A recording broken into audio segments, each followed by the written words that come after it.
bir gurur katiller bolor diptir. Bir katiller bolor ki doğruları bayanaktır, munta yalanaçtırlar diptir. Hemme yeri görünüp durandır. Kellesinin tüyleri eyni bir diyen örkücünün iki örgüçlü diyen örkücü yalanıp koyandırlar diptir. Süzredip becerip. Şolar dinden çıkandır, öyle şolar bir ayarlardır, bir hayadır. Olar cenneteki asıl girmer, cennetin iyisini de asıl görmer. Bir eğinmezler ki, mahsusan hatına. Eğinmezler ki şunun küçüklerin avratı müşahhis bolyan bolsa, ya şol eğinmezler erkek adamları tahrik etiyen bolsa, şunu geriye diptir. Şu hadise. Yani şol hatırlar bilsinler ki özünün dövdüğü bolcaklarını şu eğinmezler bilen erkek adamları tahrik edip günah kazanıp ve günah kazandırıp yörendirler. Şolar ehli dozaktır deyiptir Peygamber Aleyhisselam. İndisi hem de sanaptır kevuşları. Bir kevuşları var şekildar, ya bir sesdar, ya şoma meydeş, ya eğinmezleri 3-4 yıka giymek, ya enva aksam gülli bir çargatlar, bırdatlar örtünüp ol namayan bolyan zatlarını, avratlarını namayan edip, burzoklarını koyup, ellerini çermep, gahi muğu görünüyor ki aslin kuta bilenine gelip bağlarda gelip görülür. Yani şu bağlarda gelmeklerinin illeti, ahun mollan hiçbir naşı yok ki başı, bu kadar ait gel. Bulan iyileri iyi olmalı, erkek adamlar iyi olmalı. Şu lavaslı ve namaz okuyup tuğyavanın kenarında. Derhali ki bir riyal yanaklı şu avratı görünüldü, namazı batıl. Kurtağı görünüptü, emcenin ütöçelliği görünüptü. Başka haletler şeyli, eli diyden çermekli, yağ meşke çok yana edip, ayakları çermekli. Budunun kenarları görünüptü.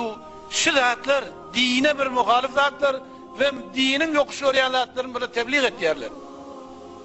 Öyle günahkar, halkı da günahkar etiyerler. Şular ehli de uzak deyip bu işlerdir Peygamber Aleyhisselam.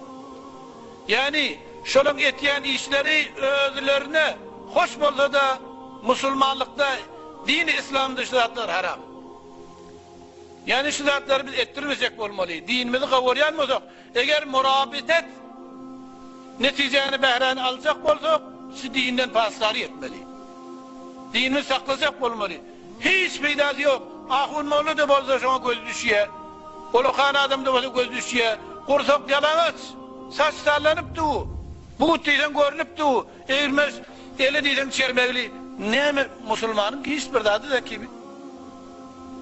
Kullen internetten o adam görüp meğer bir kafir de yaşayart mı? Yurdumuz kafir mi?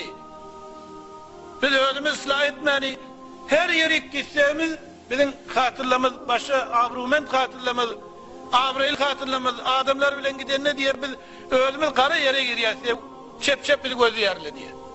Ne için şimdi? Yani ezbez ki bizim bir ayağımızı köfölüptür hem yeri gayraptır yine kavu hatırlarda teleke öz bilin özleri yani biz bu var millet derlik ki biz şu millet, şu var millet, bildiğin milletler, biz dindar millet. Yani eğer murabetet olmadan şu varın din saklamazsak bulunduğu sonra Müslümanlık olmuyor. Şu yağdayı da bizi şu an çökörüp durun yağdayın biri. Vağen bizim namuslamız şizre şu varım oldu. Yani bundan yukarı aydetim gelmiyor. Peygamber Aleyhisselam vaktiki dozaki şeyler deyip bu uçlarından sonra başına neyme gerek sonra? Ve hiç ondan çıkanı vatanı öyle izdivaç etmeli değil. İzdivaç etiyen cevan olurlar meyarı din olmalı. İslam'da meyarı. Din olmanı sonra hiç faydası yok. Kıyamanlı ağaçlar olup da bu form işler bilen, bizre hevesler bilen almak hiç asıl salah der. Gayrı kufu. Yani izdivaç yani nikah yani gayrı kufu olanı sonra nikah münakit olmuyor. Vatiki dine murad etmeyen olsa dini din de zemmilen. Bir Müslüman oğlan, dindar oğlan hiç vakit bu form bir hecabı almalı değil. Münakit olmayan nikah değil. Peygamber Aleyhisselam böyle görmediklerini bile aydıptır. Ey ummetim haberdar olmuş bir kuru gelecektir deyip. إذا زلزلت الأرض زلزالها وأخرجت الأرض أثقالها وقال الإنسان ما لها يومئذ